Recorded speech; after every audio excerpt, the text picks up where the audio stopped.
I still do not understand why Jamila was there. I have no clue, but furthermore, I want to know why her bangs were there.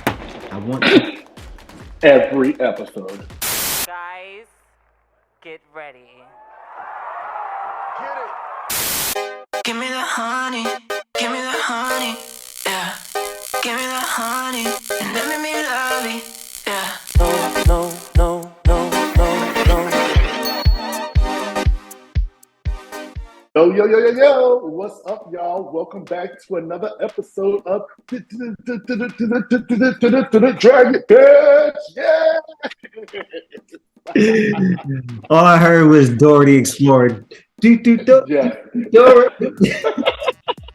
Absolutely. Have to give a little rat cat for this episode of Dragon. Welcome back, everybody. So good to see everyone here again. I am your host this season. It is I, Marlin of the Sweet Talkers Network, also a co-host of Who Raised You Hosts. It's good to see everybody again. You know, just slide that in a little bit. You know, shameless plug. You know how we do. And joining us is the illustrious, the effervescent, the lovely ChaseKassidy. Hey, what's happening, y'all? What's going on? Yes. Well, I'm ready. Let's because I have a lot of thoughts that I've been sitting on for the show. Okay, so last episode, Noah's Ark, you know, we had a moment, you know, where like we got time to like really praise the show. It's not going to be a lot of praise from me. I'm just saying. Once we get past season 1, Gura, it's curtains for me. So I got you, yo. All right, so y'all, we're gonna get into it. This episode, we are talking about the smash hit Legendary. Legendary looks like leg and dairy. yes, like leg and dairy.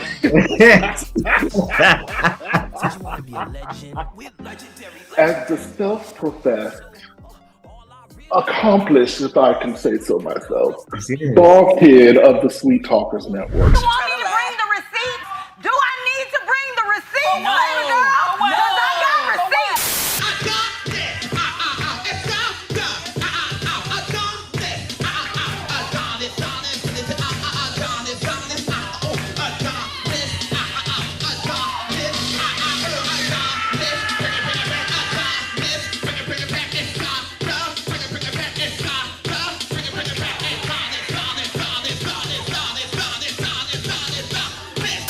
I have to say that this show was refreshing to see. Legendary is a competition show about ballroom, all things ballroom. So as y'all know, during this season, we have the standard questions that we're going to ask, that we ask every episode. We're just going to jump right in, bitch. Let's get into it. All right, first question, Chase. Bitch. Yes. Where were you in your life when Legendary hit the screen? Okay, so this was in 2020. Yeah, right? This was 2020. Yeah, so for me, Legendary had already kind of like come and gone because it had happened earlier, like in the year. And like people were talking about it. I was producing a podcast at the time called Don't Trust the Edit. And one of the hosts of the show, Jerome Legacy, kept telling me about like Legendary, and I was like, whatever. Well, should I say that? There was a I don't even know if he watches this or not. There was a gentleman that I was conversing with at the time. This was July of 2020. This was the end of July, and he came over one Friday, and you know, we hung out. And after we hung out, he was like, yeah, put it on. And I started watching this show, man. I kid you not, on the couch.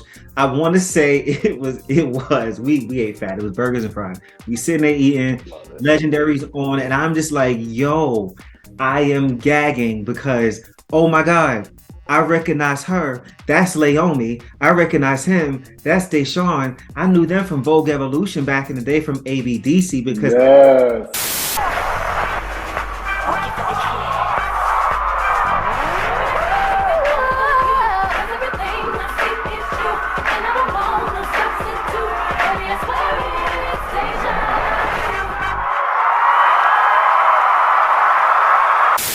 I know them. So I'm like, oh, that's fucking cool.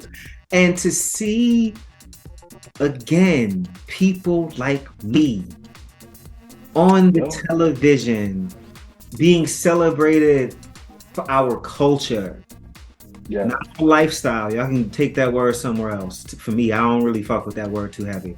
For our culture, to see our culture on television represented well. We're talking about season 1 now. Represented well. I just want to be very clear. I want to be clear. It was. I loved it, man. I was enamored. I was glued to it.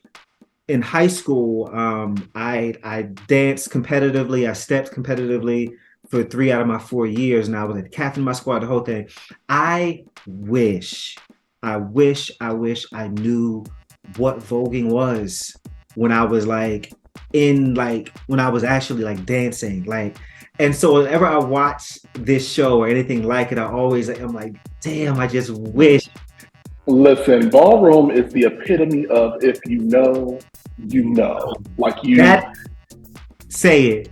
Yeah, I mean, it's people I don't think that people understand the magnitude of the reality behind the phrase underground culture, because that's what Ballroom really has always been. Even in all of its notoriety now that people know so much about it because of how much we've been getting on screen, it is still not something that you can just randomly walk into. You have to be in the circle in order to know what the fuck is going on.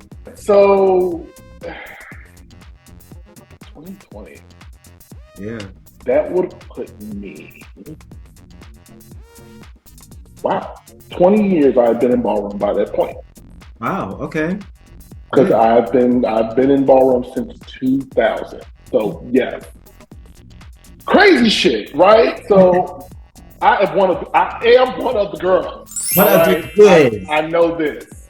So for me it was exciting in the sense that this would be an opportunity to be at a ball figuratively and watch it on the show. Like I was wondering how they, like, when I heard about Legendary, I was like, yo, so how are they going to do this? What is the setup like?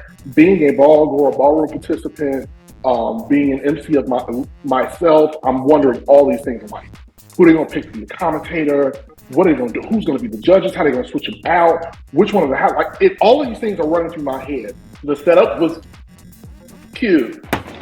I was like, how they did the categories and stuff like that. I was like, that's cute. That's very interesting. The judging. Have you ever been with a baddie? My favorite position, face down, ass up. What? Okay. All right. I'm gonna look over here because over there's where the truth lies. Right there is where the truth lies. And I'm over there because it was just like, I know shade of Ballroom on judges panel firsthand. So I was already like, I know how politicky real Ballroom is, so I can only imagine what they're gonna do on the show. And they definitely did the thing. So I was like, okay. Because for me, watching season 1, I'm like, of course, it's a reality television show. So of course, there's always going to be a level of production because there has to be. It is a production, right? Right. I get that. So for me, I was like, okay, this is tepid. This is the exact right amount of where it should be. No more, no less. And like you said, but when it got to the judging, there's the production. As I stated before, I was really interested to see how they were going to do the judges panel, simply because in real Ballroom, in real life, we are all Ballroom participants. It is very, very rare to have someone on the panel that does not have status of some kind in Ballroom.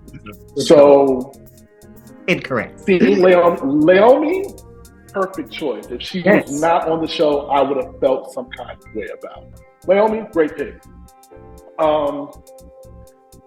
Megan, I liked it.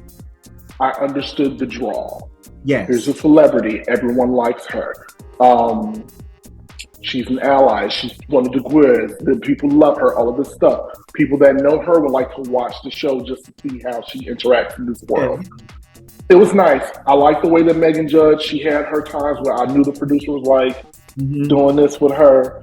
There were times where she had total blind moments where I could tell that she had never been to a ball in her life. She was just really being introduced to the side. I can't blame you, sis. Got it.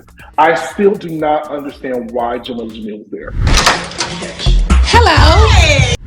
I have no clue, but furthermore, I want to know why her bangs were there. I want to.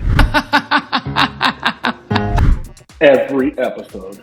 She was just like giving scores, just giving them out. I still want you to work on facial expressions. You look stressed, and I can see when something's not going right all over your faces. So for me, it'll be a 7. I'm like, girl. And honestly, you know, but I feel like she was there for our white audience because I feel like they know more about who she is as a person than I do. Also, if I'm not mistaken, she's some sort of notorious ally for the LGBTQ community. These are just things that I've heard. I don't know. Just because you're an ally for something does not necessarily mean that you should be sitting on the panel for something. I could be an ally for, you know, honeybees, but do I need to be sitting on a council? Law Roach. Okay. Law, you're just so tired. Oh, hot topic. I get it. You're a fashion girl, up and rising stylist. From Chicago, you got ballroom girlfriends, you've experienced a ball a time or two, you know the taste, you know the flavor, you know the lingo, and we need a Simon. Yeah. All of these shows need a Simon. Unfortunately, I feel like the hosts got to a point where the judges got to a point where they felt like the show was about them and that we cared more about them than the actual competition that was happening. Personally, I didn't. Like, I had already experienced Law from being a judge on the final season of Top Model. And for the most part, I didn't really care for his energy there. There was some great moments he had, especially one he had with this beautiful model, Shanice. Like, they had a really awesome moment together. And I was like, yo, like, he might be a solid person. And he has some of that on Legendary as well. But for the most part, I don't enjoy watching people be conscious of the fact that they're being an ass for television. Like, it's just, that's not entertaining to me. For me, another element of Law's presence in the show was to introduce ballroom shade. But he was such a caricature of it. It was just like, girl, like, if you were really a judge on a ballroom floor like that, you have to be an icon, a pioneer, one of the baddest bitches in your category to really give it up like that and not have a bitch either jump over the judges panel to knock you or be waiting for you outside. So give me 3 to 4 of your favorite guest judges. Immediately, God, why is her, and I don't want to call her by her character's name, Dominique. She's an icon, she's a legend, and she is the moment. Come on. Jackson. Yes, thank you. Favorite one because it was a train wreck, but it felt so authentic. She was there, she was drunk and or high on whatever she was on, and she looked amazing, and she was a mess, but she's also ballroom. I am ballroom. As she says, I am cat. Like, so it felt correct. She was good. You know what? I enjoyed Tyson because Tyson just seemed like he was having a fantastic time. Are they gonna throw shade? About to vote down. Being there. And he was nice to look at. I'm gonna give it to Taraji because there was a particular way that she handled the contestants. And she seemed like she was having a good time, man. Like I liked it. Yeah. Yes. I have to say that my favorites were Bob. Seeing Bob on Legendary was just... What happened to Bob the Drag Queen? It was the crossover episode that we didn't know we needed. Right. And seeing him in the space of being a drag race girl on Legendary judging and knowing his love for Ballroom as being on the outside looking in, it was just really, really cool to see. I also love Taraji as well. She brought this auntie vibe to Ballroom that I really, really appreciated. It was very much, baby, it's going to be all right. You go ahead. You still bad, bitch. You got it. Like, it was just being Taraji. Just being Taraji. And Tamar. Because she finally got to be the raging homosexual that she feels like she is. Oh, she's coming undone. Yes. You know what? Yes. Honorable mention. And it just fit. It did. Like, it just worked. Yeah. And you know what? That was one of the times where her drama and her extraness was perfect, but also, you know, she had a sincere moment, you know, and I'm like, that's what we need to do a whole thing about Tamar, girl. That's what I want to see. That's what I want to see. Out of the 3 seasons, who were your favorite standing judges? Lakeisha Palmer would definitely be. Absolutely. Yes, Kiki. Gag is you wasn't there. Well, let me tell you something about her, man. Like, if I was a straight guy, the way that none of y'all niggas would have a chance, because that is my kind of girl right there. Like, Kiki is just like warm, but she's like not to be fucked with, but she's so fucking cool. But like, she's like, it's I love her, man. Y'all about to give it to me. A 10? I need them to feel good, y'all, because I don't want... This isn't a charity. This is a $100,000 competition. If Kiki was like, I loved it, that was my favorite fucking performance, I'm not going to question a 10. But if it's because they need to be cheered up, are y'all still talking about that? Ooh! And her energy is so genuine. And it was just for me, it was a nice juxtaposition to Law. We can be honest and we can give it to the girls, and I can be funny, but I ain't gotta be a bitch. I loved her, man. Kiki, Leomi, of course. I mean, I enjoyed her because, you know, that's, you know, and it's not a judge, but Deshaun, because you know, yes, there is no one else I want to see commentate that show. If they ever revive that show in any way, which they should and do it properly, I don't want Deshaun it is him. I have to agree with all of the judges that you said. Like Kiki Palmer, she brought a realness to the show that was just really dope. I love that she stayed in her place. I'm not a ballroom participant. I am judging this from the space of being one of the honorary guas. You know, I know the children, you know, and also like I'm coming from a space of being an entertainer because this is entertainment. Having a love of the craft of entertainment, the Renaissance woman that she is, and real. You know, just having her judge from that space, it was so dope to see. Leomi it's fucking Leomi, bitch. Right. I love her because Leomi has been like the sergeant at arms of Ballroom since Legendary. Yeah. So let's jump into the next question. Oh my God, this show is so loaded. So tell me about, were there any contestants, any judges, any guest judges that resonated with you the most on this show? Let's start with contestants. Let's go there first. Contestants, geez, it was a lot of contestants. Anybody that I choose, honestly, is probably going to come from season one because I feel like they actually spent some time to focus on those contestants a little bit more. I did enjoy some of the members of the House of Tishi in season two. That Simone young woman, I just, because Jesus Christ. Currently the highest paid female figure face in ballroom history.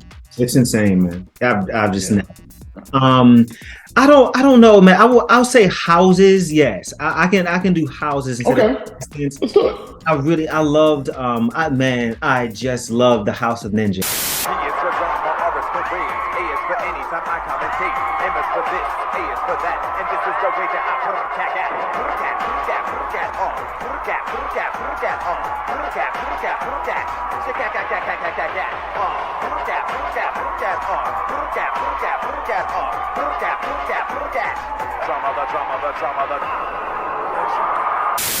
I loved the House of Ninja, and I did not think I would love them because I'm like, I only want to see the gays. No,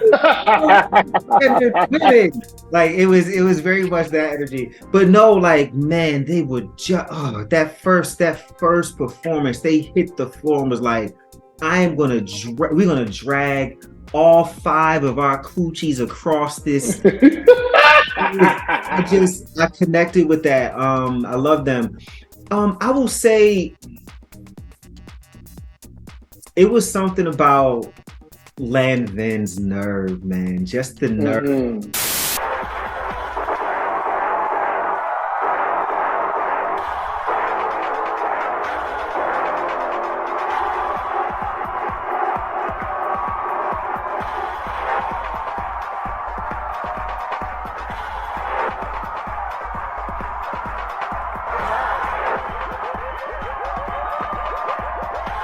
I'm here, we bad. I like that energy. Also, should I say this? Yeah, like okay. Season 2, like Biaki Mugler, I don't want to say that I am Come on, make it plain. Huh? I said make it plain. Come on. No, I always felt okay. So the fact that 3 out of the 5 members of Vogue Evolution were on that legendary stage at one point together, I thought was incredible. And it was really cool for me because those were the 3 of the 5 that were like my favorites. So it was really great to see. So for that, Miyake Mugler, simply because they were like grandfathered in with Prince. But yeah, I would say that's it for me. So yeah. I do want to some shouts out to the House of West.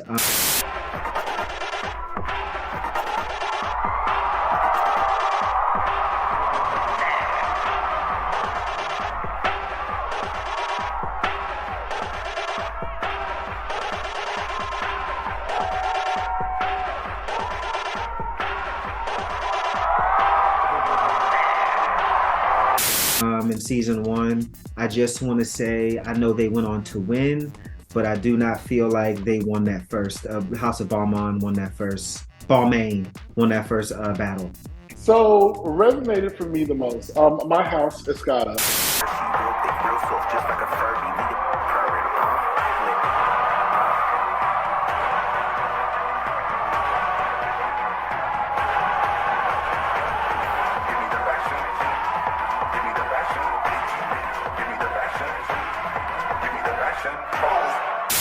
I have to say, just being a member of the House of Escada and seeing, the Escadas come through and do their thing, because Escada has, we are an iconic house now, but just knowing that story of kind of being like some of the fabulous underdogs ever at some point, like we've always had to fight. The House of Balmain, actually. Okay. A lot of my personal gay family are leaders in the House of Balmain, and just their creativity, their drive, how they moved was super dope for me. I definitely understood them, definitely got with them. I'll leave it at that. Okay. Because everything else, as a ballroom participant, I could say some piece of them in many ways resonated, but I'll just leave it at that. So what contributions do you feel Legendary gave to gay culture? I don't feel like watching Legendary necessarily made me understand true ballroom culture any more than it made me understand any really fresh gay lingo that I didn't know. It did not give to the culture as far as I'm concerned. Right. But it displayed our culture to a larger audience. I have to say that I feel like Legendary gave to Black gay culture the gift of being in ballroom without being in ballroom. I feel like it was a very soft introduction in a way that was palatable to a muggle gay, if we're going to use a Harry Potter term, where you've never really been in ballroom, you don't know what it is, you're not one of the enchanted, charmed, chosen girls. You probably always wanted to know what it was like to be on a ballroom floor, but we can't give it to you. We got to give it to you ballroom light, so you can kind of get a little taste. I felt like that was the gift that it gave to the culture. This is where the dragging begins, because this question is about to send you off. I already know. Okay. I already know. Okay. Can Legendary improve? Okay, get them producers take all their hands out of the show. Just say, listen, move your hands. It's actually a very easy fix for Legendary. It's a very just say, hey y'all, remember what we did in season 1? Yeah, guys, let's do that shit again. Like, let's double down on the things that worked. Like, let's really, when I watch a competition reality show, part of the draw is getting invested in the contestants. I want to be rooting for a squad so bad that if they get eliminated, I'm like thinking about it for the next few days. Like, damn, they really did them like that. Like, I want, and you have time to do that on these shows when you actually take the cameras and focus it on the contestants and their stories and what they have going on and what they're here fighting for, as opposed to, an extra, 2 minutes here, 3 minutes there of watching. And I hate to keep jumping on him, but because he's an easy target. But like Law Roach digging into somebody's ass about the outfit. Like, I don't make your point. Let's move on. I want to see what you know what I'm saying? Like that will fix a lot of your issues. Also, this is not America's Best Dance Crew. This is not America's Best Dance Crew. This is not America's Best Dance Crew. I agree. I want to see voguing. I'm not going to say I'm a trained dancer because I'm not, but I danced competitively for 3.5 years. I am a choreographed dancer, right? Mm-hmm. So if I can get out there as a person who doesn't vogue, if I can get out there and do your 8 count, that's a problem. I want to see you voguing. That's now, yes. Is there choreography involved? Yes, but there's a certain thing that was just missing for me after season 1. And it kind of got worse as the show went on. For me, ways that they can improve. Definitely agree with you about production. Girl, do not. Ballroom is a circus by itself. Thank you. Thank you. It is a wildfire. It is not. You can't contain it. You can't. If you came to a real ball, you would gag, because you would. If Legendary is all you know, you would step in a real ballroom and you sensory overload. There's so much going on.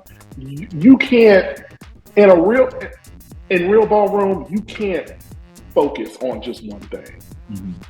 You will understand how hard it is for judges to judge balls because there's so much going on at once. Right. You have to be focused to do this shit because it's everywhere. So, production, absolutely. Judging, see, that would be tough. So I would get rid of one standard judge. Okay. Right? And then every episode, I would introduce another ballroom icon to be a judge, and then a celebrity guest judge to even out the playing field, so people really understand and see people with ballroom knowledge and perspective judge these participants. Like, because I felt like there were too many people up there that don't really know the taste of ballroom judging ballroom, and you got a lot of really crazy ass moments where people were looking at the screen like, why did you judge over her? That she was the obvious winner. What do you mean? If people don't know what they're looking for, they're just judging off of, oh, I like that because she flipped her hair to the right. No, girl, no, absolutely not. Let the DJ with real ballroom music, because the music wasn't hidden for me. Some of that. It really was not. Yeah. Okay. And as a commentator, I would have had a hard time working with that. I think you're right. Yeah. You're right. If your commentator's not feeling it and your participants aren't feeling it, you're not going to get the show you're looking for. My last critique of things that they can make better, I could go on and on, but I'll wrap it up at this one.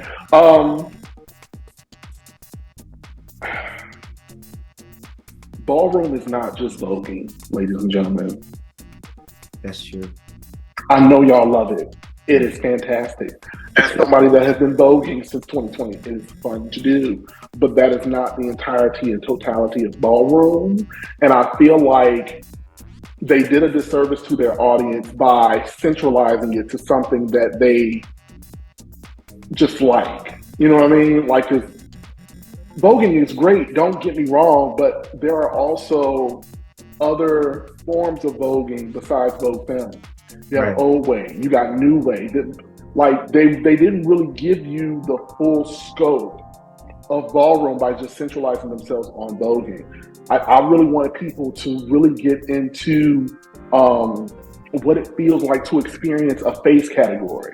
That is one of the most intriguing categories you will ever see. To see beautiful bitches get on the floor and stand in front of you and say, bitch, get into me.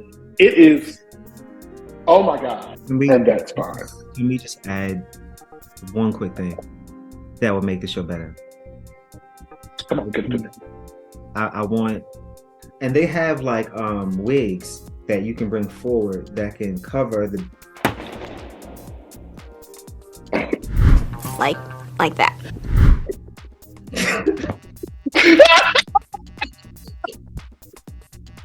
Okay, so the other side of this coin is, what do you feel like they got right? Again, Deshawn was perfect. Laomi was perfect.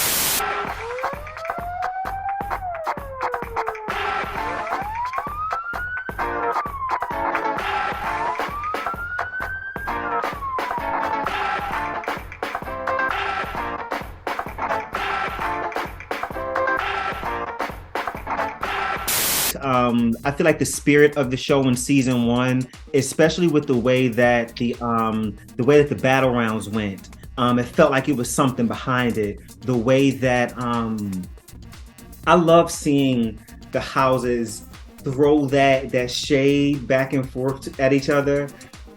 Even when it's harmless, it's our language, it's our lingo, it's our culture on this place. I love seeing that. You know, I feel like that's what they got right. You know, it was, and also for the time, for me, especially season 1, I keep going back to season 1, but like, I needed that, man. Like 2020 it was rough. It was rough. And like, you know, it felt good. It feels good. So I appreciate them for, you know, giving us something that, like, you know, we could look forward to it's going to be good to watch this every week. So they got that right. Ooh, I think they got right, child. Wow, drag them. They Ahead, definitely got the commentator right. I will say that. I really enjoyed that part.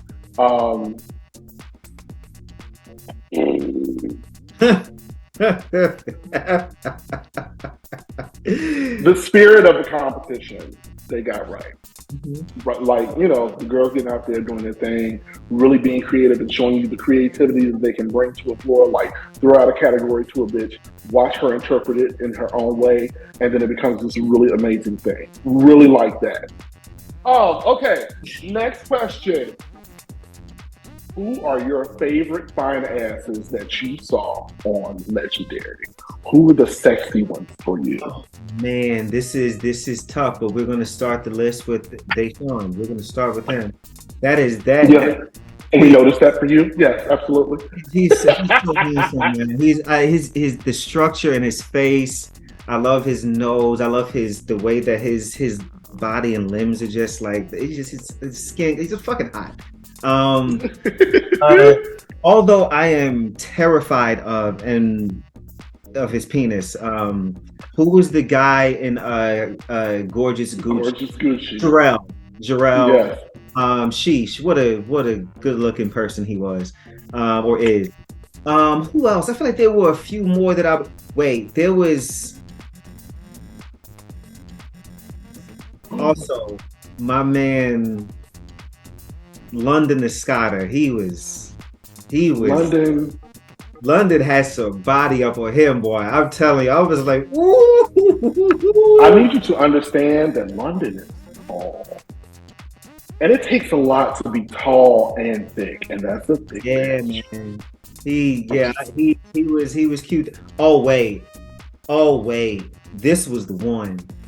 Christian from what was he in?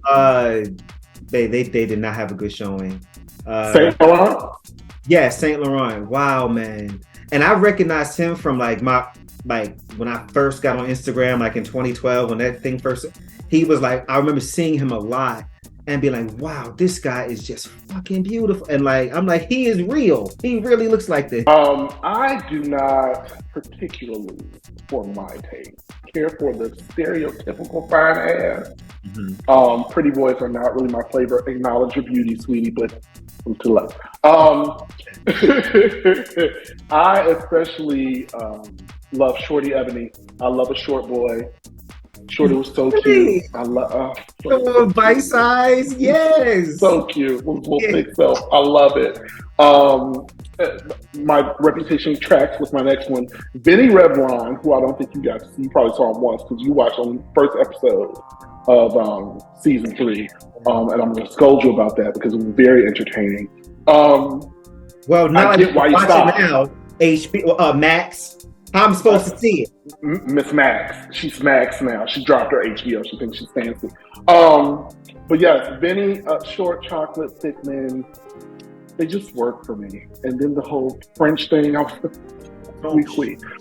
Yes. And Father Jamari, Balmain. Okay.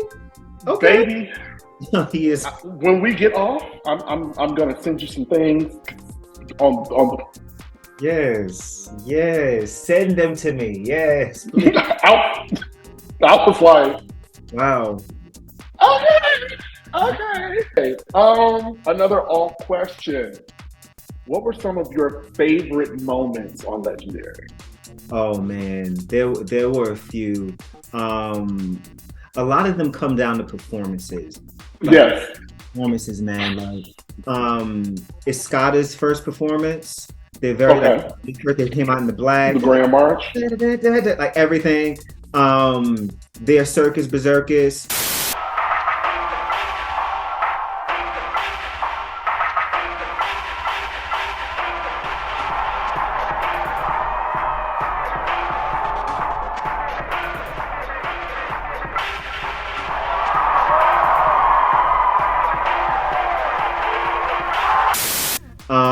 Balmain.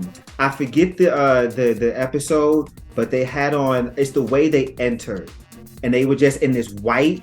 They were like, "What are these over?" I can't remember. The way they entered was just. I was like, "This is like." It was just you felt it. I was like, "They could win this." I was like, "They might actually win this now."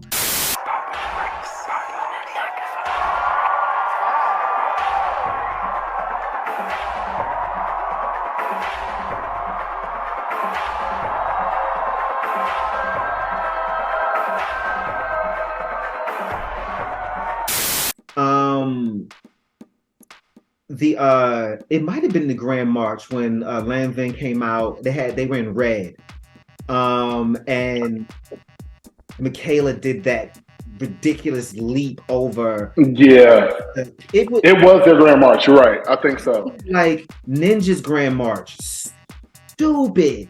Like it's just I think about Tishi, even in season 2, there was this, I forget, but they were in like different colors. The pop art ball. Yes. Bitch. Yes.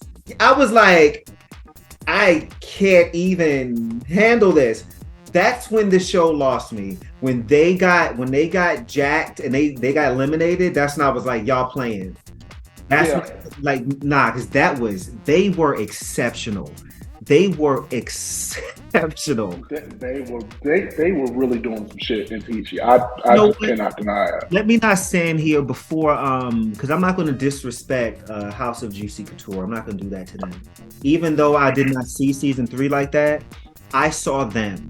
And I heard them and what they did. Yo, y'all are incredible. Y'all are incredible. For them to come in and let them bitch episode after episode, that's why season 3, they had heavy production, but them bitches brought it. For me, Juicy Couture's, when they did their hand performance battle, I was screaming at my screen. Yeah. Because them bitches, it was, I can't talk enough about it. It was just fucking amazing. When the T-Sheets came out as toy soldiers, that fucking performance was everything, bitch. Oh my God. What else? The Miyake Nuclears. I feel like this was, what category was that? When they had to do, it was kind of like the turnabout category where the girls were the boys and the boys were guys. They did an old Victorian scene at the tape. Yeah, very. Oh my God! Couple of other battles. Lolita versus Michaela. Runway, Lolita was one of the villains. Bitch! Legendary Lolita. Girl! Listen. That is a ballroom moment. That was pure ballroom. Yes. Yes. Yeah, it was everything. I was like, no matter what you do at this point, it's over. She could have fell and hit the floor after pulling you back like that and still would have won the category. Ain't no way. Like, you have to be quick on your feet in ballroom. There were ways that Michaela could have came back and gave it to her after that, but she was stunned. She did not see it. That is ballroom. That's fucking ballroom. Shorty. Michaela versus Shorty. That was ballroom. Did she run up the wall? Ballroom. Did she run up the fucking wall? Did she? Yes. Okay. Yes. And I need y'all to understand that bitch does that on a regular. So, we come to the end, to the last question for Legendary. And that question is, reboot or keep it cute? Chase, what say you? I'ma definitely say reboot. Reboot it, but kind of like I've been saying the whole episode, let's just bring it back on the production a bit. All right, hold on, wait. Yeah. Bring it back on the production a bit and you're casting ballroom people, you're casting gay folks. This should be the easiest production job you ever have. Like, you don't have to do anything. Like, you really can just put them in the room and turn the cameras on. That's it, dude. Like, that's it. And like, let them perform. Like, that's all I want. So yeah, reboot it. But just make them tweaks. And I think it would and could be as big as Drag Race if they do it right. Yeah, absolutely. I definitely say reboot it as well. There are definitely a lot of little tweaks, little things here and there that they can do to make it an even better show. And absolutely, Legendary has an infinite lifespan, honestly, because Ballroom is still going. Mm-hmm. And me just knowing that people didn't even get to see all of the heavy hitters in these houses. There are people in these houses that you never got to see, that you probably won't ever, because the show's not on anymore. But like, there are so many people that could have gotten on this floor and shown you the taste of ballroom in their respective categories and really made it hot. But there are so many different places that they can go with this show to make it long lasting, long standing, and just keep going and going and going. But I would say, as a ballroom participant, I am nervous and wary about that, simply because I feel like we will have to gatekeep even harder if it got that type of notoriety. I was already very nervous for them to put this show on, because people don't understand the effect that Legendary had on real ballroom. It created even more politics. It made it more about the cash. It did a lot of stuff. It had counter effects that I just really didn't care for. But I'm not above the girls getting a bag. I'm not above them getting out and showing their talents to the world, because it really needs to be seen. I love some of the beauty that came out of ballroom after people won. Yeah, but some of the stuff that came out of ballroom, like, Jamari, ex-Balmain, now Marc Jacobs, he literally had the opportunity to go speak to Marc Jacobs and ask if he could use the name to open his house. Marc Jacobs gave the yes and actually became part of the Marc Jacobs Foundation and actually participate in Marc Jacobs the house. Like, stuff like that. Seeing like Honey Balenciaga has went from being on this show to is now on a world tour with Beyonce. I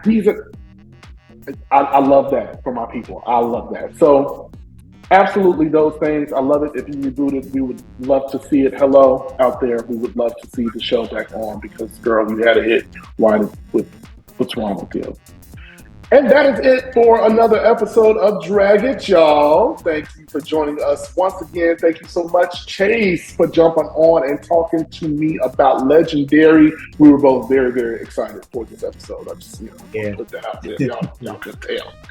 But yes, check us out next time on Drag It. And in the meantime, in between time, make sure that you are subscribed to the Sweet Talkers Network on YouTube, bitch, so you don't miss any of this glorious, fantastic content we got going on over here. We're doing big things. Make sure you are listening to the podcast. Go check out Who Raised You Hoes. All right. Right. Do the things. Support me, bitch.